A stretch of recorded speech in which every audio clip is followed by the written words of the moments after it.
Hey, hello, how you doing? There's a song, isn't there, by, who's it by? Anyway, it's called It's Been a While. And it's been a while. Crocodile. Yes, it's been a while. Where have you been? We've been very busy with some deadlines that we had to do and some other projects we're working on, and Yeah, got naps for breaks. absolutely. So, sorry we haven't been around for a while. Sorry we're a bit sleepy today as well. I hope you'll bear with us. But here we are anyway. Loads to talk about actually because it's been a lot going on. And I think one of the best bits of news out there is this one. So we should start off with this one. This it was my friend Rupert Chapman actually who tipped me off to this this afternoon. Very good evening, Susanna. How are you? And what a great second name you have, if I may say so. Yeah. So we're talking about the good uplifting stuff from the old coronavirus thing, and scientists have created a monoclonal antibody that not only defeats SARS-CoV-2 in the laboratory, that is the one that is going around nipping us all at the moment, but it also defeats the original SARS. This is very, very important because this SARS thing mutates all the time. It changes into various different things, and there are about 30 variants. So we need something that's going to knock it on the head pretty quickly and very effectively. And this could actually be the thing. It's hot off the presses. It's Berend Jan Bosch of the Utrecht University in the Netherlands, and his colleagues have written a paper. And the antibody's name is 47D11. You're going to hear more about that for sure. And this could be the breakthrough that we've been looking for. To be fair, it only works in a petri dish in the laboratory at the moment, so we've got to get it working in actual human cells, and then we've got to test it on humans and others. But this is a big breakthrough because this thing cleans it all up. And the other things, like if you've had your coronavirus, you might catch it again. One of the other variants, which is the viruses, the vaccines might not be effective as multiple types keep coming out because like every year. Well, I've never bothered to have a flu jab, but I will have a jab for this. A very good evening to you, Paul. How are you doing, sir? We're just talking about, what is it called now? 47D11. In case you think I've absolutely gone loopy, 47D11 is what is known as a monoclonal antibody, and it's something that's been developed in the University of Utrecht in the Netherlands to not only knock this SARS-CoV-2 on the head, but it also knocks the other one on the head, the original SARS, and the same thing, it just stops it working. So this is fantastic information.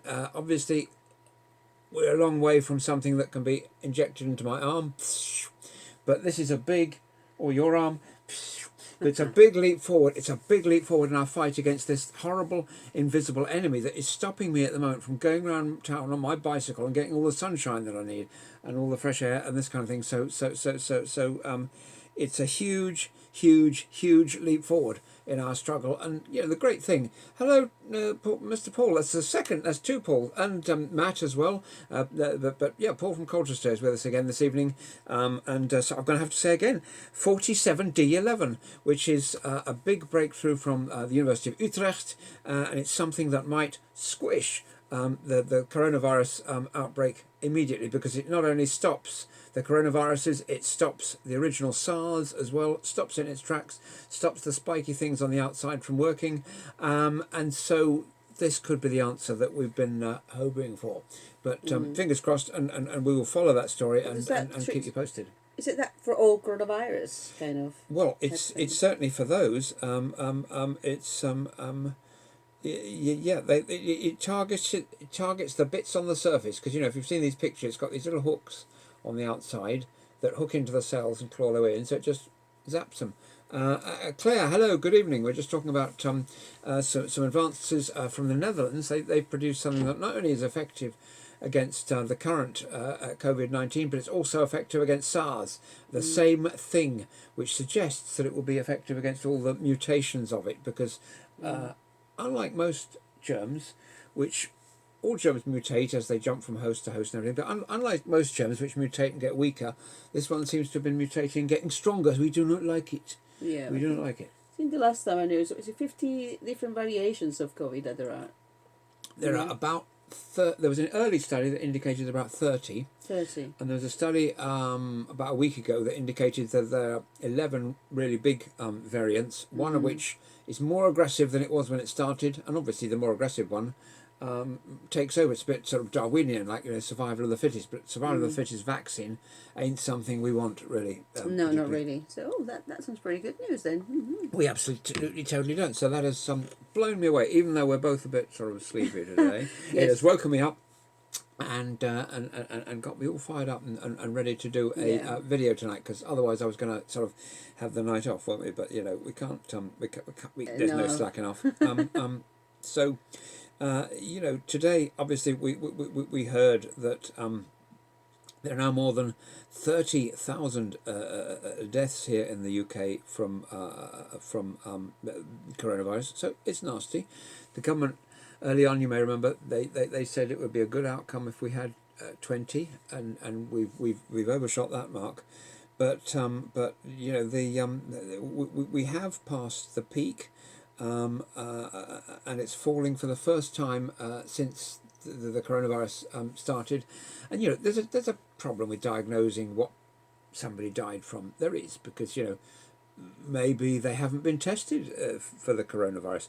Maybe they had two things. They had sort of congenital heart disease or something plus the virus. Well, you know, who can say which one is the actual thing that killed them? So the way we get around that is we say, well, you know, is it higher than the seasonal average? And now we're starting the numbers from all the different sources, like the Office of National Statistics and the government's daily figures. It's kind of plateauing and it's starting to go down. And there's this number, what is it, R0. And R0, if you remember, is the number of people who catch this virus from every person that's got it. And if R0 is less than 1, if it's 1, then the same number of people are infected all the time, because you have it, then you infect him, then you get better, but he's still infected and he infects him. If it's 2 or 3, it was kind of 3 at one point with the coronavirus, it mushrooms and expands. But if it's less than 1, it just does the reverse, and fewer people get it, and it goes away. Of course, this is in conjunction with this lockdown, which we're at day 44. It's a heck of a lot of weeks. How many weeks is that? 7's into 44. I don't know. Yes. 7 4s are 27. A long ride so far for 7 everybody. 6s are 42. So we're well into week 6 now. We're into week 6.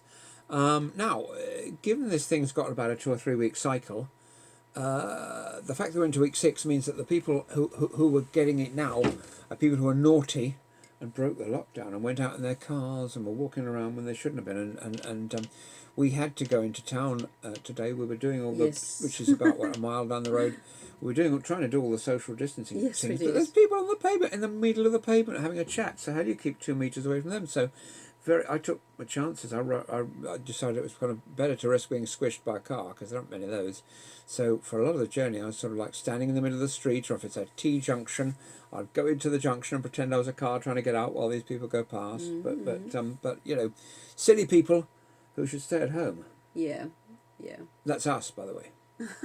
Well, we had to go out, and absolutely, we enjoyed it. A bit knackered. I mean, it was quite a long walk to get to where we were going, as a necessity. But anyway, but to enjoyed be it. fair, you know, we haven't done our 10 minutes a day daily exercise that we're at. We haven't been doing that even. Not for the last week and a half. No, we haven't, because we've been so busy. I assume everybody's at home now, trying to. I mean, more or less, you got into kind of a what is it called?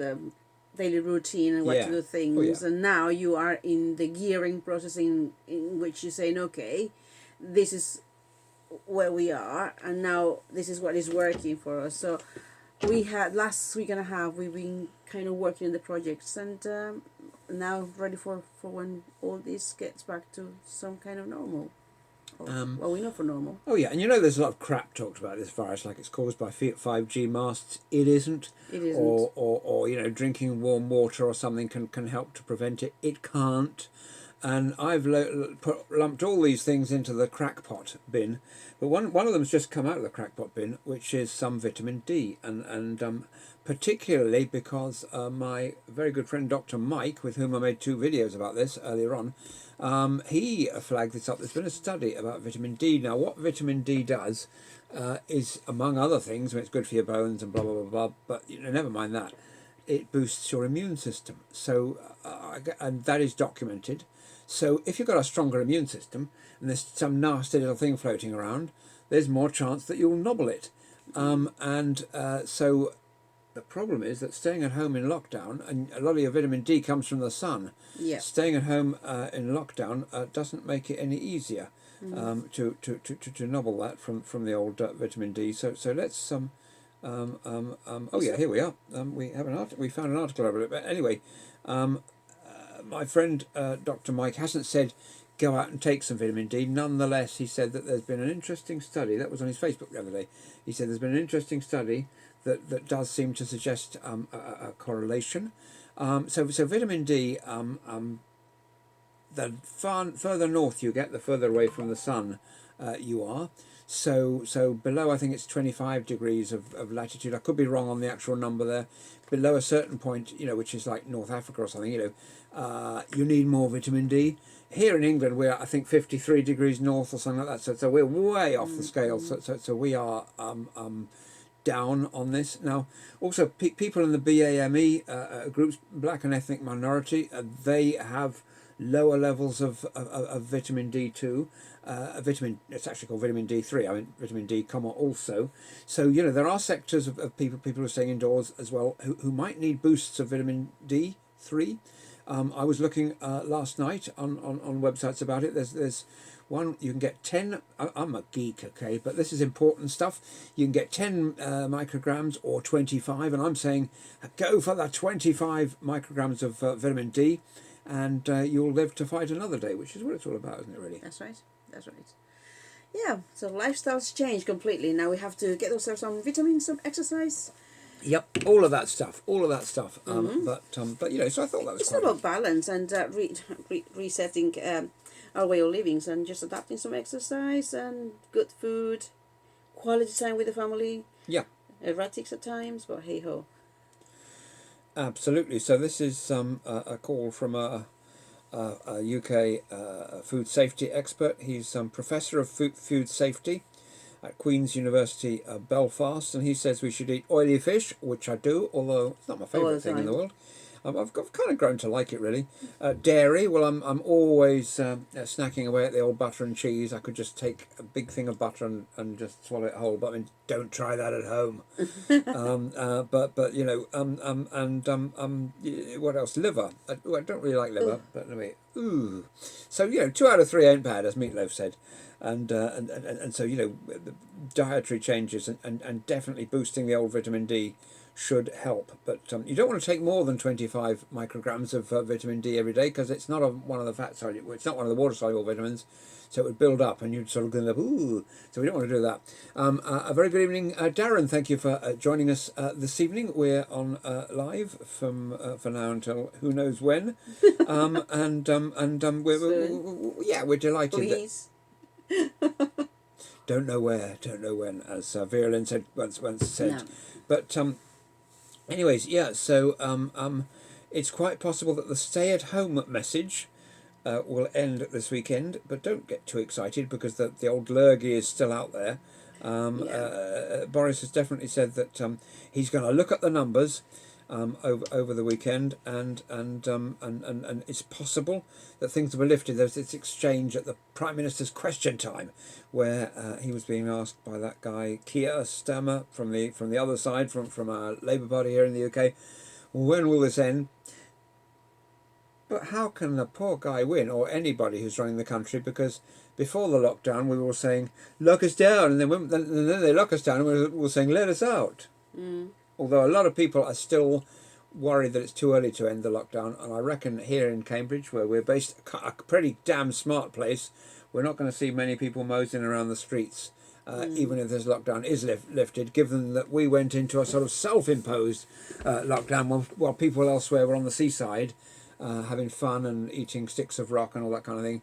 We went into lockdown about a week before everybody else, just voluntarily. People just, stopped going out. And as I was walking down, I sometimes walk to put their trash out or other excitement like that. And I actually saw some people standing inside their front doors and with the door open, having a look at the world going past, and I waved to them and, ooh, get away. And so, so today when we went out, we did get to see a few people out and about, still. Keeping the social distancing, for example, when they're coming towards us, they would just step aside. They probably saw us very frail walking. Well, yes. And it's the first time that you see your college that the door's closed. You said. Oh yeah, I went past my old college, and hello, Cal. It's lovely to have you with us this evening. Thank you so much for joining us. We're just saying how we went for a little walk today, which is kind of a bit naughty, longer than we would normally. It was about a mile, but we had to go in there because the banks are twits, and they hadn't responded to my my humble pleas to get me online so that I can do all those bill payments and things online.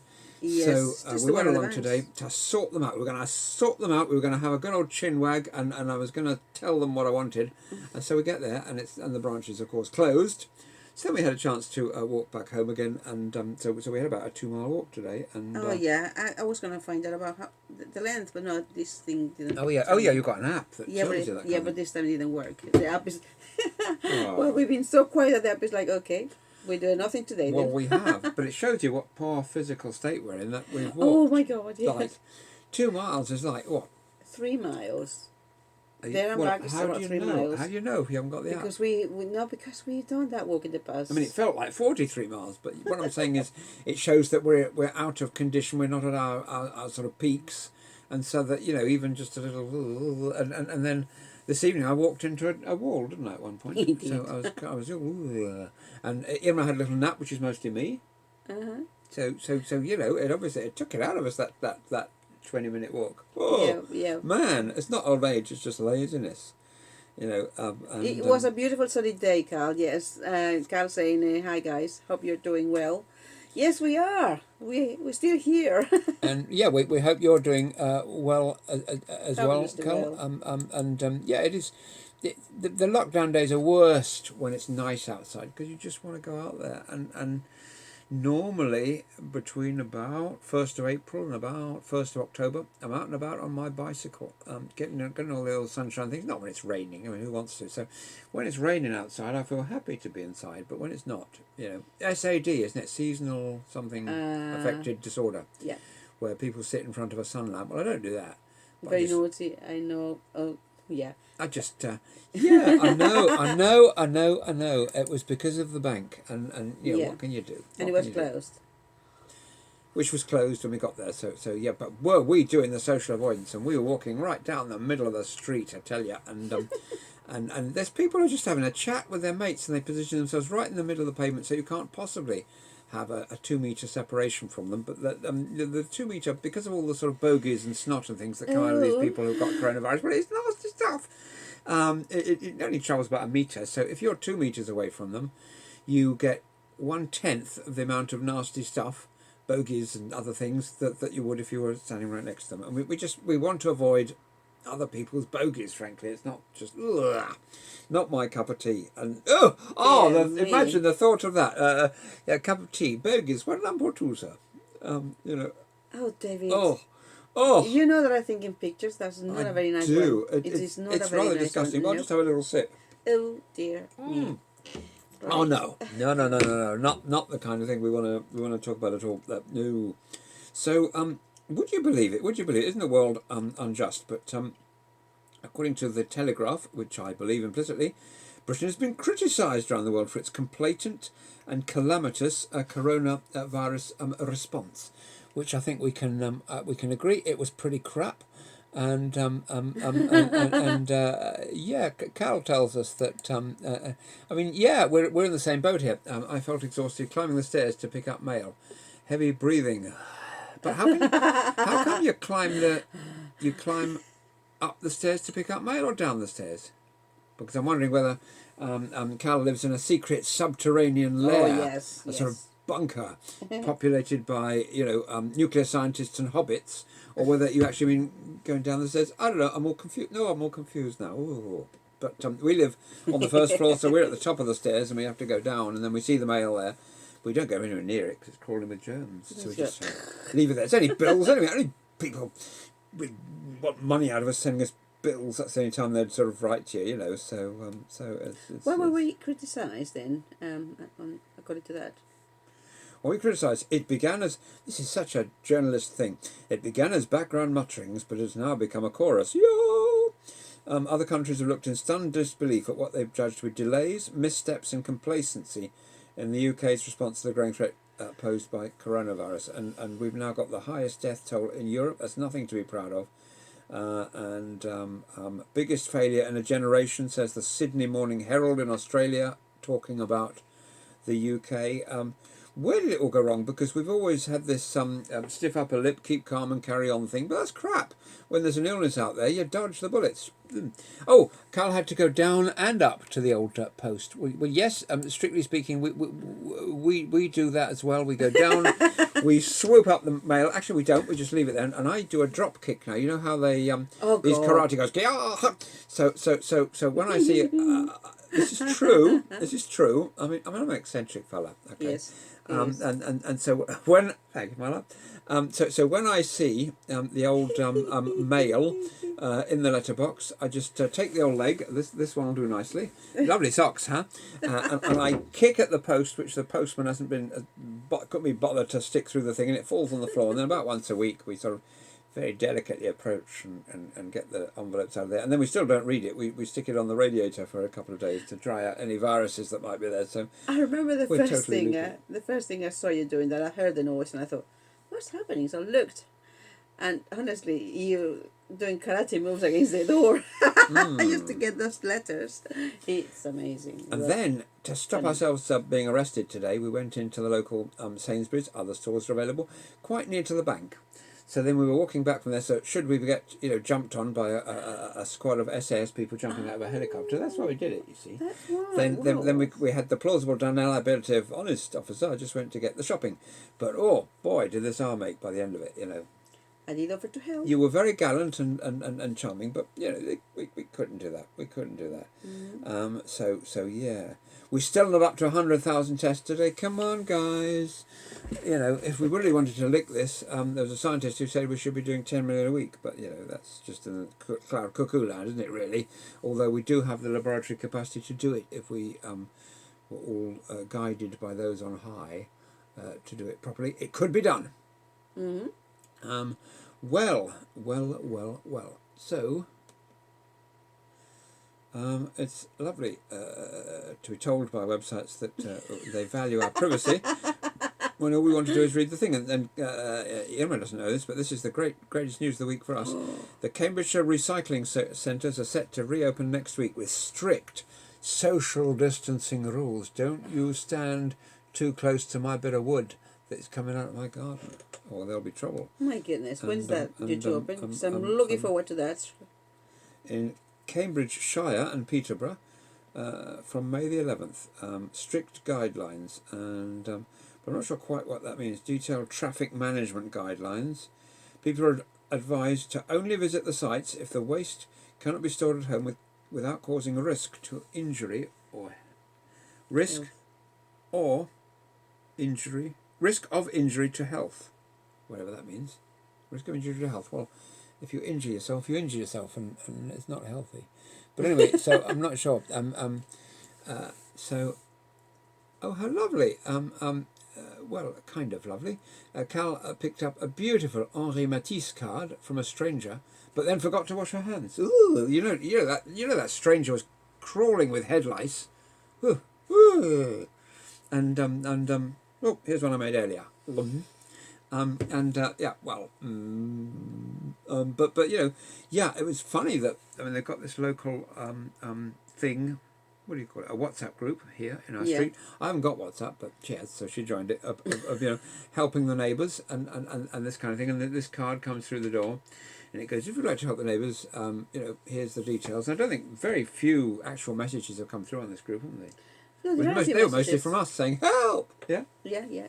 It's good going on. Yeah. I think there's a Zoom call coming up sometime this week. Ooh. Meet the neighbours. Meet the virtual neighbours. Isn't that funny? Because normally you talk to people in Australia on a Zoom call, or whatever, but now your bleeding next door neighbours are up for grabs.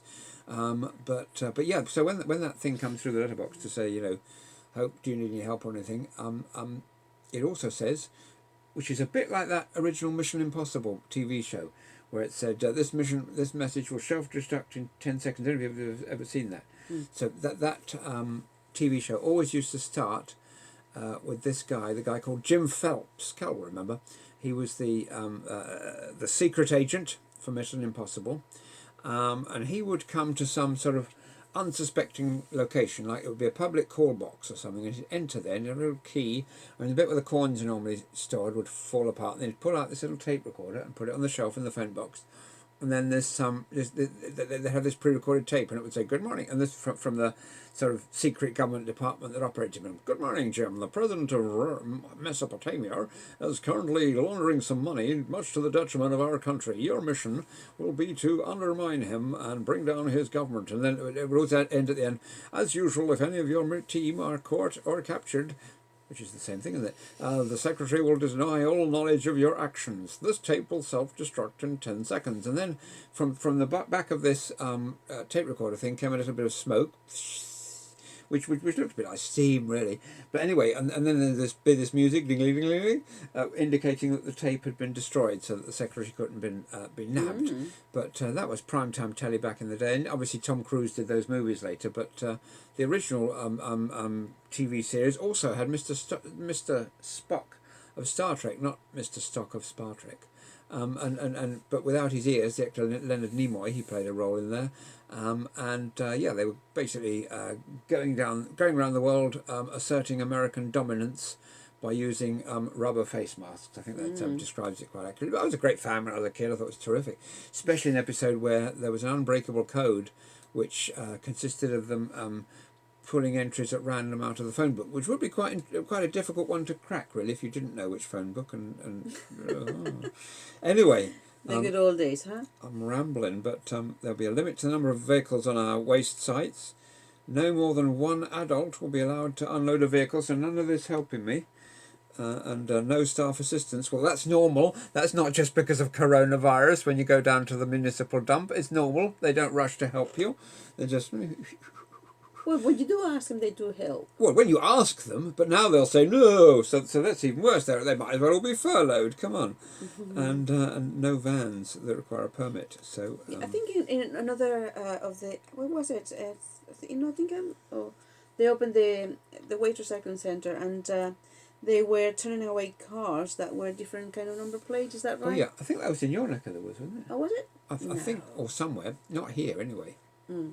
But they decided that all the cars with the even numbers would be allowed in to deposit their stuff, and all the cars with the numbers on. Because look, the imbeciles in the cars, that is, were queuing up from 7 o'clock in the morning when the dump didn't open till 9. I mean, what a lovely way to spend your morning with a car full of poo on the back seat, cow dung, and you just plunked it on the back seat, and it's kind of stinking to high heaven, and you're sitting there for 2 hours outside the dump. But considering that you have been indoors for weeks and weeks and weeks. Anything's a relief, yeah. Anything's a relief, even if it is in your car, waiting the freshness of your waste in the back of the car. Smell of cow poo, let me tell you. Yeah. There was a TV ad in the 1970s where the boxer Henry Cooper, I don't know if he's still alive, but he was advertising aftershave, and then at the end of the advert, the payoff was "Nothing beats the great smell of." Brute was it was called. It's called Brute, but other aftershaves are available, and that one probably isn't. Is it the anymore. Old Spice? Is it or? No, it was Brute. Old Spice was another one. Old Spice was the one where the comedy team, the Goodies, did a wonderful spoof of that. But there's this guy walking down the road with just a hint of this aftershave, and he's being followed by about 20 screaming girls. He's not even a rock star. He's just an actor in an Old Spice commercial, but those were the days. Those telly adverts in the 70s were so camp. I mean, it was just extraordinary. We just reminded Cal apparently that that was something we reminded of. But no more messages have come in. Woo, dear neighbour.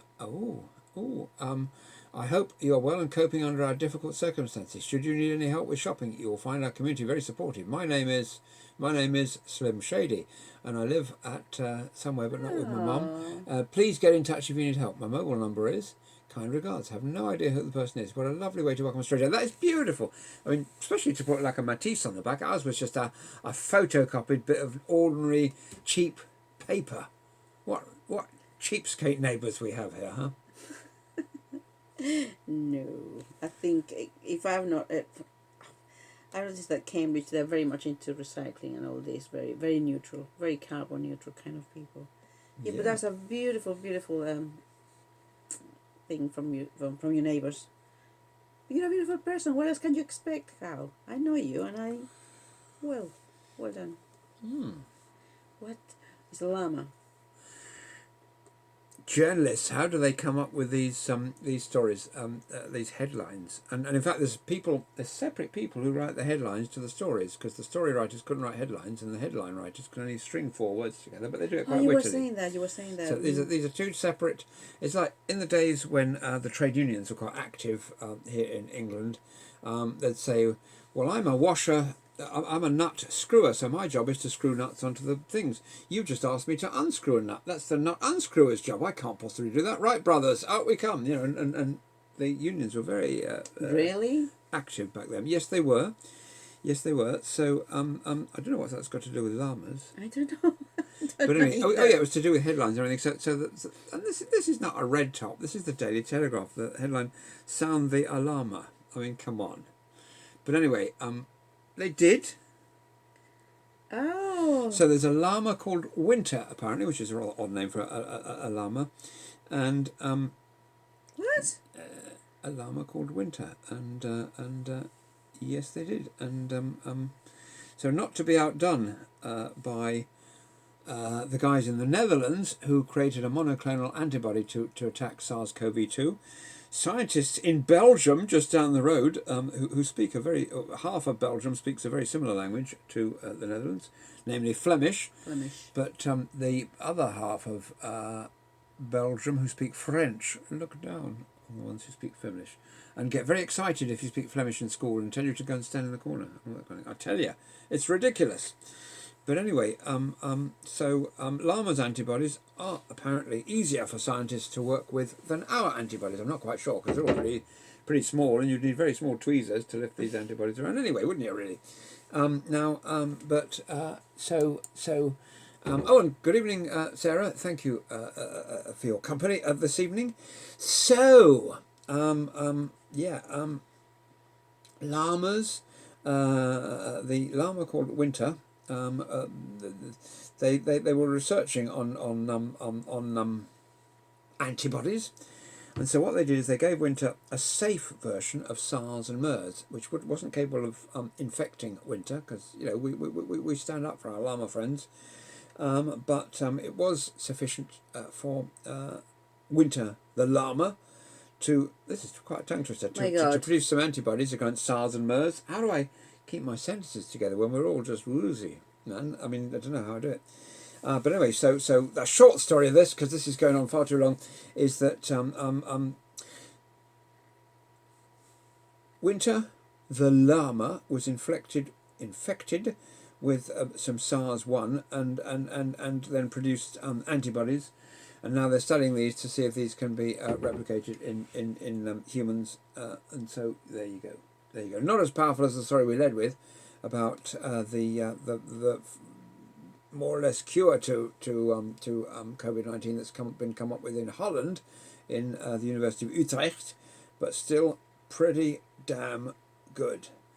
Italy's Prime Minister has indicated that Italians might be able to have a summer holiday. We're all going on a summer holiday. No, but I suppose I suppose that they're going to be like just stay home kind of holidays, isn't it? They might be stay home kind of holidays. Do you remember the Facebook page I made where the post where you had to think of a number and add 3 and and add them all up? It was a kind of very cruel mathematical trick, because it had all these very exotic destinations, the Hanging Gardens of Babylon, or the Seychelles, or I don't think you can still go to the Hanging Gardens of Babylon.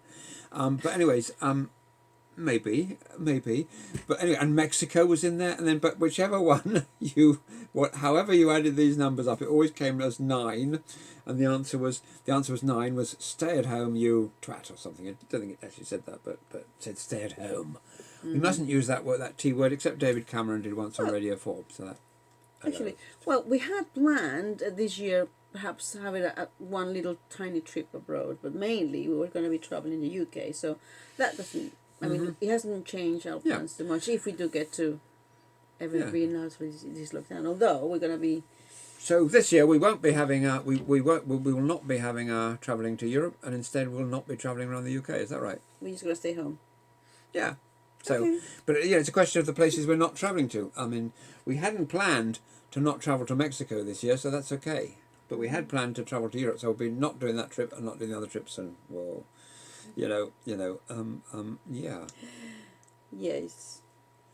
Funds here in the UK have been earmarked post the COVID to reduce carbon emissions. I think we've effectively done that over the past 6 weeks anyway by staying at home. Now, I'm sure that not all of those journeys were necessary, the ones we were taking just before the lockdown, in the week before, so maybe we'll be travelling around a bit in fact, we've been more busier now than when we had the normal life prior to the lockdown. We've been so busy, extremely busy. Obviously, everybody's trying to readjust to new ways of living, earning and working, and co-living, and etc., etc. So I find that we are busier than ever. We, in fact, have been. Have I, Cal? Surely I haven't made you feel very guilty for forgetting to wash your hands. I mean, okay, I do so until they bleed 16 times a day, but no worries. And I sing the happy birthday song to myself twice. I don't use antibacterial hand wash. I don't use anything with alcohol in it. What else? I don't use washing up liquid. I don't use all that stuff. Ordinary soap and water, and I only do it when I come out of the house, really. So, which is only about once a week. So I don't. Other than that, I'm a pretty filthy kind of boy, because the boy thing with sugar and spice and all things nice. Rats and snails and puppy dog tails. So that's what I'm made of. Mm-hmm. Yeah. I do use some kind of protection, which is one of my friends kind of distributes them, and we had that distribution, and it's kind of doctor kind of medical grade, and just put kind of a. Absolutely, we should always use protection. I'm a great believer in it. David. Now, what? Of medical grade? Okay. To protect us from viruses. What a mind this girl has. Look what I have to put up with. My goodness me, I'm shocked. And this is on a live stream. Good heavens above. Steady on. Yeah. Well, anyway, moving on quickly. Before you can say Benedict Cumberbatch, what has Benedict Cumberbatch, Stephen Fry and Helena Bonham Carter got to do with one another? What have they got in common? Dunno. The fact that this year they were going to the Hay, Hay, Literary Festival, which normally happens it's normally a big outdoor event in Wales, and guess where it's going to be held this year? Home. Online, yes. So we'll be able to look behind people and see how many books they've got. I mean, I might not have as many books as some of the people that have been on TV when they're being interviewed at home, but I've got a nice fun collection of pirates and pink birds and things on top of it, and a little thing that was made out of Irma's tree, walnut tree. So we've got some lovely stuff there. Scrubs used to be, didn't it? It was Wormwood Scrubs. It was the prison in London. Oh wow! Going down the Scrubs. I'm just going down the Scrubs. When you'd sort of I thought it was just a TV series. I was wondering where they got the name from. It was an actual place in London. No, but the TV series got its name from somewhere else, because there are two meanings to the word Scrubs. You see, and so Scrubs was Wormwood Scrubs in London, a prison, but Scrubs is also to do with cleaning in hospital. I don't know whether it's a little brush you brush your fingers with. I'm not sure exactly what it was, but the TV series Scrubs was in connection with that. It's this hand washing thing that doctors do, and it's probably a little brush that they can I don't know. I'm not an expert, so if anybody knows, do let us know. But yeah. So but the point is that a family in East London has organised a team of 3,000 volunteers to make more than 11,000 scrubs for NHS hospitals. That's fewer than 4 scrubs per person. Come on, guys. We can do better than that. I don't know how long it takes to make a scrub, but it shouldn't be more than a few seconds. So, but still, all credit to the Bates family in East London, nonetheless. Food for Heroes is a not-for-profit which has been delivering meals to the frontline NHS and care workers, and they've just passed a milestone of 100,000 meals, which is fantastic, even though our government can't pass the deadline of 100,000 tests, and they've had 6 weeks now. But anyway, let us pay credit where it's due to Food for Heroes, and yeah. What's a booba? What is a Buddha? A booba. A little boy playing the piano, and the piano. He looks about like 1 month old, and he's tinkling the ivories there, a bit like what's his name, Jules Holland. Yeah, haven't heard much from him lately. So as the clock ticks, we'll do quite a short one tonight, because then we're just going to sort of collapse into bed and snore. Mm-hmm. Totally. So don't expect any more than that. Now, a care home? No, a care home drive-through disco. Really? Residents of Berg House in Great Yarmouth were treated to a drive-through disco over the weekend. So, that's very interesting. So the residents were sitting in their chairs all around the walls, as residents tend to do in care homes. Don't ever go to one. Stay home, because carers can come to your home and do what carers do. That's a much better option, if at all possible. They'll have to come and get me. I'll be standing at the door with a shotgun, although I don't have one. So I'll have to get a replica toy one. Although they don't sell guns anymore for kids anymore, do they? They probably think it's a bad influence. Mm-hmm. But when I was a kid, you could buy sort of model pistols and things. But yeah, in this instance, the disco drove through the grounds, I guess, of the nursing home and blasted loud music at them. And so there you go, which is interesting.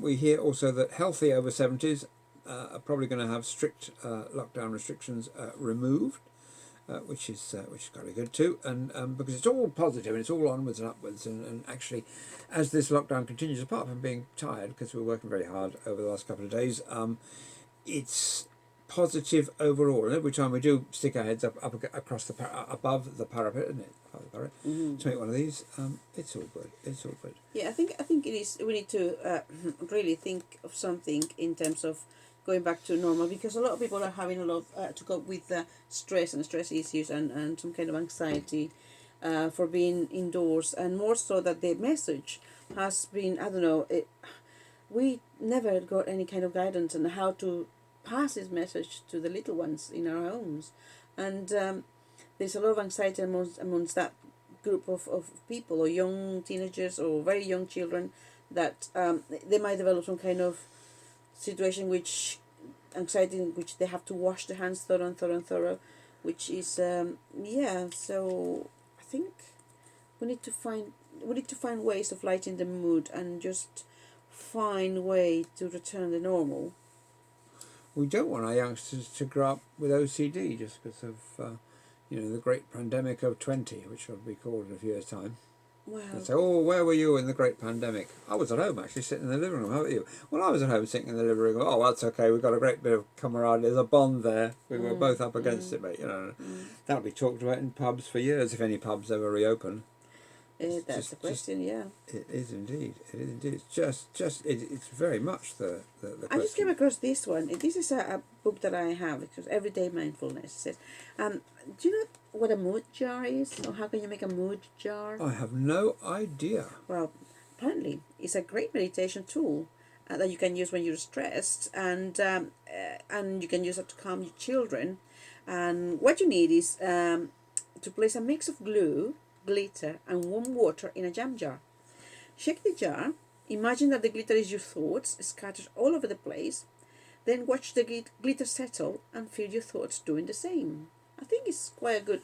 That's very nice. I think yes. If you have to if you have young family, and even for yourself, and you just do that and just shake it. Of course, if it's a jam jar from a used jam jar, just decorate it nicely so it makes you feel good. Yeah. Just keep an eye on the sparkles settling, and if you apply that to it's quite. And in terms of the jar, do wash the jar thoroughly. Otherwise, when you shake it, if it's got bits of jam on the sides, then it will have an unexpected result in that the glitter will never settle. This only works for the clean jam jar, folks. Is that? Yes. Well, yes, that's suspected. You have to. If you have dishwasher, put it in the dishwasher so it's nice and clean. Trust me to throw a fly in the ointment, but seriously, I do think it's a good idea. I think it'll be I think it's a good. In fact, I want to do that. Yeah. I just need to eat a tons of jam. Yeah. Yeah. So what else do we have there? Nothing very much. In fact, I'm going to put the old laptop on the floor now because we've Peace run of out mind. of stuff there. Peace of mind is not the absence of conflict from life, but the ability to cope with it. Peace of mind. Let's work on it. Peace of mind. Let's get a jam. A jam. Okay, go on. Hello to Michael, who also joined me this afternoon when I was talking to a good friend, Rupert, and hello to Torai as well. Thank you for your company today. Shall we sort of sum up with just a few takeaways, and then we'll be hopefully not nodding off during tomorrow's one, and we'll both be raring to go. We'll have 6 shots of coffee, and we'll be back in the zone and running at full speed again as per usual. Yeah, well, this one is quite according to our time. So you can't calm the storm, so stop trying. What you can do is calm yourself. The storm will pass. That's lovely. Please. What a wonderful sentiment. It will actually. All those COVID things, and they will never be seen or heard of again. Yes. And with that, if we may, we'll wish you a very good night. Thank you for your company today. It's been terrific to have you with us. Sorry if we weren't our sort of usual ebullient and lively selves, but 30 seconds after pressing stop on this, we'll both be dead to the world, in our beds, getting a good night's sleep and dreaming about trouts, rainbows, and this, of course, let's not forget, the TARDIS. So from us to you, it's a very good night, and we will leave you with this final thought from Irma. Okay. When God asks, would the world be a better place if everyone in it follow your example? That's a thought for you to identify. Lead by example. Thank you. Stay safe. We will see you at the same time tomorrow. Bye now.